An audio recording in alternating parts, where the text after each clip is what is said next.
Hello everybody and welcome back to Geneva Solutions live webcast series where you get to meet some of the authors and editors behind our stories.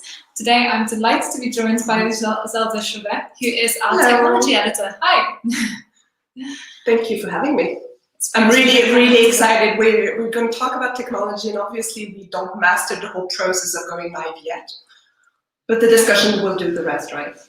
Yes, but this is good. Women in technology, yes, cutting edge subject that we need to talk about. So let's just talk about first how you came to be involved in writing about tech and how your interest there started. Because it's quite an unusual one. Well, you want the short version or do you want the long version? How much time do we have? The 1 minute version. The 1 minute version, very well. Writing for Geneva Solutions actually is quite interesting, as I studied at the Graduate Institute here in Geneva. Studied international relations, specialized in political science and history, and then went doing something totally different, if you consider journalism being totally different, but more specialized in culture. So I never thought I would actually get back to international relations, international organizations, and diplomacy and all of that. And actually, technology came through that experience as well, as I discovered technology, well, except for my smartphone and all of that, obviously, through culture, like the real positive aspects and innovating aspects of technology that are taking place here in Geneva through culture. Because I don't know if you know, or those who are not involved with it may not know, but Geneva is one of the most advanced places where virtual reality is created. There are many companies who actually do VR, XR now, as we're supposed to call it, with projects that go all the way to the States. There's a project called Dreamscape that has just been sold to the United States. It's the first VR multiplex that has been developed by a Geneva-based company. So that's a big thing. Then you have the Geneva International Film Festival, obviously, that has been specialized in VR for a very long time. So I discovered all of that tech through culture, through my journalism work. And just to add, another VR company that I spoke to recently, 8 Labs, which have also set up offices in LA, but they're originally from Geneva. Yeah. I think they're University of Geneva graduates, and they've designed virtual reality experiences for educational institutions, but also commercial projects for the likes, I can't remember now, but I think they've done stuff with Sony or Google, yes. Those types of names, and funded. I think they've received funding for some of their projects from the likes of Pro Helvetia. So Pro Helvetia being Swiss fund who are funding a lot of virtual reality projects. So a lot of Geneva and Swiss links there. And it's really interesting because you never start by associating culture with tech, but actually you realize it's just another tool. Because what you may not know is that when film appeared, all the people who were painting said it's never going to work. It's like moving pictures, what the F, really. But it actually it was just another tool to express something, and virtual reality is about to become another tool. It's not totally accepted yet, but the creativity that arises from it is fantastic. So. And it was a bit longer than the short version. Very interesting, and also brings us in quite neatly to talk about some of the articles you've been writing about this week, because one of them where you talk about those frontiers between fiction and science fiction and AI. Well, tell us a little bit about that. Well, it actually started with the WEF report. The World Economic Forum came out with a report on the Internet of Bodies. I had no idea you were supposed to use that term, Internet of Bodies, but obviously it's all the connective devices you use to collect health data. It can be a Fitbit, like these watches you wear when you go out running, or it can be a brain implant. It can be all of these different devices. And basically, the WEF report highlighted the risks and the benefits of the Internet of Bodies, because obviously you can imagine the risks. You can imagine that the question of privacy, the question of discrimination, the question of misuse of data is very big, but at the same time, if you collect it properly and you do the right things in terms of privacy and data protection, you can actually really improve the quality of life of a lot of people. So it's always this balance. And obviously, it started me thinking until I discovered the Elon Musk show this weekend with the pig. Yes. Gertrude. So basically, Elon Musk has come out, has worked on a process called Neuralink. It's a coin-sized brain chip that you're supposed to plug into your brain. And it records signals, right? It records signals. Which you can track on your smartphone, but eventually, potentially, you would be able to track this on your smartphone. So Elon Musk said, I did it with a pig. It's fantastic. So obviously, I think, okay, that means we're next. And what do we think about that? What does it make us? And not like really Internet of Bodies to the extreme. You actually implant something in your brain that allows you to deal with your data on another level, in another realm, in a way. Yeah, because this is a field it's not new in the sense that the medical sphere have been working on this for a long time. A lot of companies and already working on this. Actually, the VIS Center has been working on the neurosignal and brain implants for a very long time. So it's not really new. It's just that Elon Musk. It's commercial. This is a more commercial product. Exactly. It's less about using it for a medical health-related purpose, but would be eventually for taking artificial intelligence to that next level. And that brings up, I guess, Geneva's role.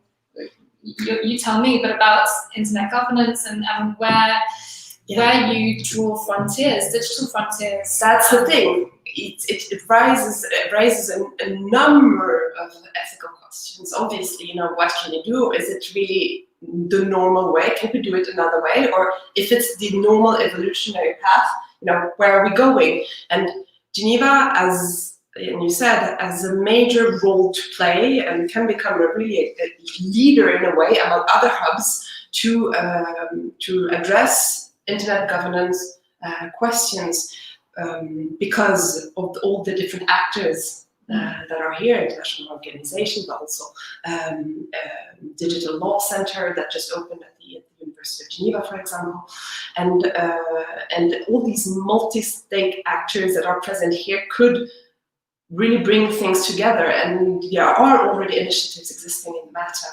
But it's true that it's important to talk about these questions now because technology is evolving so quickly that if we don't address them now, it's going to be too late anyway, because the economical aspect and the commercial aspect of all these things take over on ethics and policy. And I think that's where it's really kind of...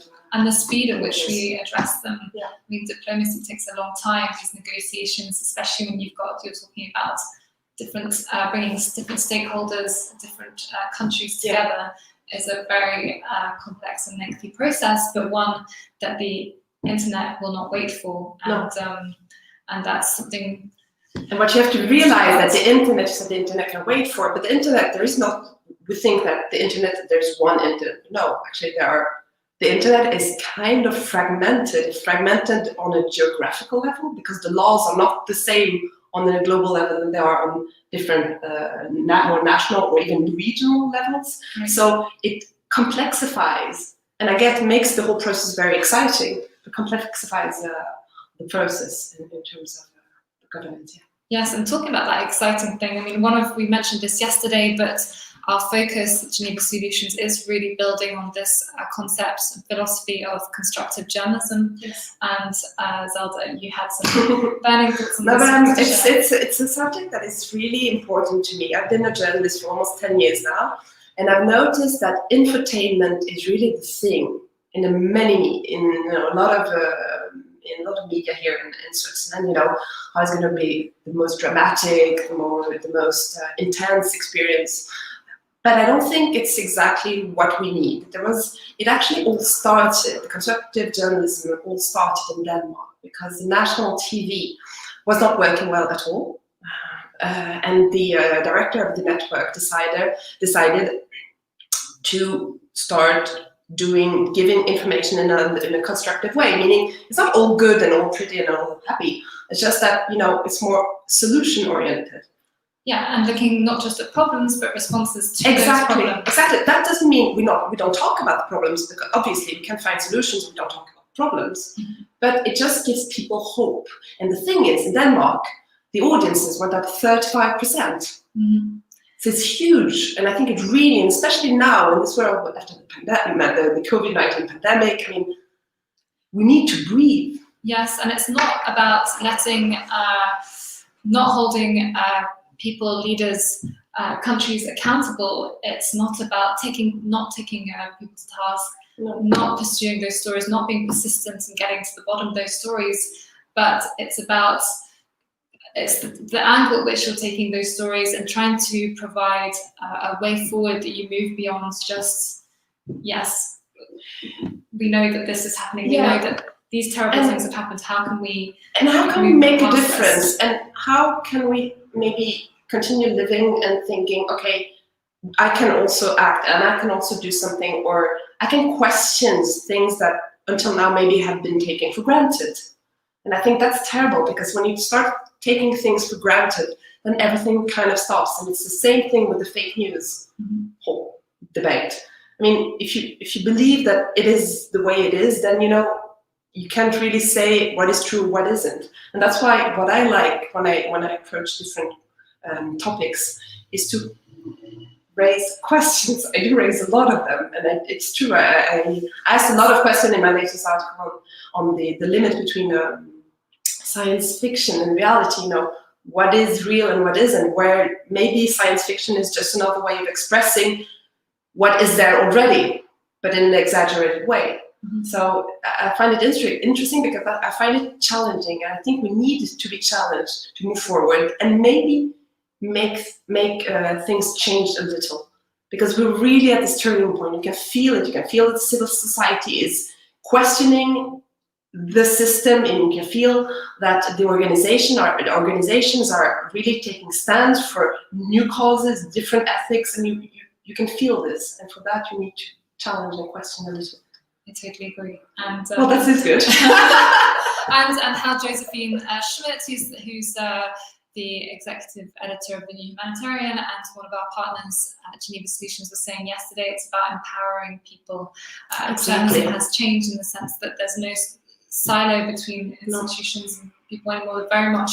It's very much a more engaged and involved form of journalists. We can all be our own journalists. We can all tweet. We can all self-publish. But as journalists, we are there to help inform, provide as much accurate information as possible, so that then people can then do with that what they will and question and assess. No, I think that's exactly it. And for that, it's an interesting topic, talking about La Genève Internationale, because I was born in Geneva, raised in Geneva, and it's funny how I've always been kind of this distance between people from Geneva and the people from the international community and the international organization, as if it's two different worlds, which I've always found very strange. And also on different banks of the river, exactly. The left bank and the right bank being where you have the UN and all the organizations. So for us as a platform, we really want to provide a home, a place for sharing of those stories, the events, people's opinions, thoughts, a place, a platform where you can come to and create connections, build bridges. I think it's important, and I think that's why constructive journalism can really play an important role, in the sense that it's not writing about experts for experts. It's bringing the human factor back in the articles in the play. You have the issues, but you have the people. So the people are defending. I just did an interview yesterday with a human rights advocate who is working for the Graduate Institute, and she talked about the whole health data protection issue, and I could feel with her when she explained how important it was for her to defend certain principles, certain issues, and raise awareness, and just having her voice echo in a way through the the article. I hope it's going to come out well. But anyway, I find it's very, very empowering, very engaging. And that was very much about human rights within, or the role of human rights within technology. Well, more about the data, because when we go back to Internet of Bodies, data is collected, and the humanitarian community is raising a question around how data is collected, how data is stored, and how data is used. There is a little lack of transparency when it comes to that, and whether human rights exactly, because there are. I guess you have the privacy and data protection as a human right. It's part of the UN. It is the Article 12 is very clear. But there are not that many standards that actually are more global and really applicable easily, that you can integrate in like agreements. Because if the international community or the international organizations respect the human rights articles and laws, it's a little bit more complicated when it comes to the private sector. Yeah. And that's where obviously technology is carried out a lot by the private sector. So we've seen some, I mean, Europe was kind of on the front foot with this, with the GDPR legislation a couple of years ago now. And then the Swiss Digital Initiative, which was formed at the end of last year, will be further looking at the ethics in the digital sphere, whether it's on the collection of data or others. So it'll be interesting to see, and for us to kind of track where they go to next. And what is happening and where it's going. And then talking about some other things that are happening in the technology sphere, and then we'll wrap it up quickly. But we've obviously got the Geneva Science and Diplomacy Anticipated GESDA, which was backed by the Swiss Confederation and the Canton of Geneva. Really identifying the technological challenges and how to be able to fund and have the different main actors participate in having things happen, really, basically. Yes, and kind of anticipating those future projects in AI, robotics, and potentially seeing how they can help and fund those initiatives. But all exciting that this is happening in Geneva, and so we're going to be keeping an eye on those projects and bringing you more news. Yeah, absolutely. And there is, and we're talking in the beginning of the discussion about internet governance. There is a big event coming up with a new report that will, I guess, not question, present Geneva as an important actor, an important hub in terms of internet governance. So we'll be talking about that for sure. Right now there is the global AI for Good, global summit going on online, so it's quite easy to access if you're interested. And then a lot of creative stuff happening also during the fall. So that's fun. Lots going on. And before we leave you, we've been asking our editors some quick fire questions on their top go-to things to do in Geneva. What would you recommend? Things to do in Geneva. Okay, okay. What's on your book? Given your interest in culture, what's on your agenda this autumn? Definitely some fun things to do would be go back to the places of culture, because I think they need you very much. Whether it's the museums, it's very safe. There are all the precautions that are taken. So I would, for example, a museum I really, really like in Geneva is called L'Ariana. It's a museum of ceramics. I know it doesn't sound very sexy when you talk about ceramics and teapots and stuff like that. But the building is beautiful. It's right next to the UN, so it's easy. And it's really it's a major museum in terms of ceramics in Switzerland, if not the biggest. And it's the exhibitions, they have contemporary art in ceramics. And I didn't know that really existed, but it's really, really beautiful, and the people are really nice. So that would be one thing.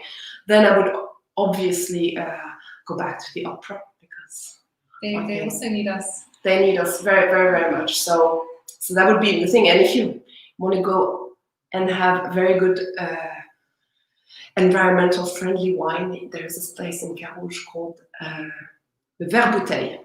Very good. I haven't been there. Maybe I'll No, it's really nice, and it's check it out. not too expensive, and the people are really nice. So some kind of moderate restraints socializing. Yeah, exactly. Well, thank you very much, Zelda. Thank you. It's great to talk, and you can catch us back here again tomorrow at 5 p.m. for the last in our series, where we'll be talking about sustainable business and finance with me. Thank you. Thank you very much. Bye. Bye. And now we don't know how to end the broadcast. And this final goodbye.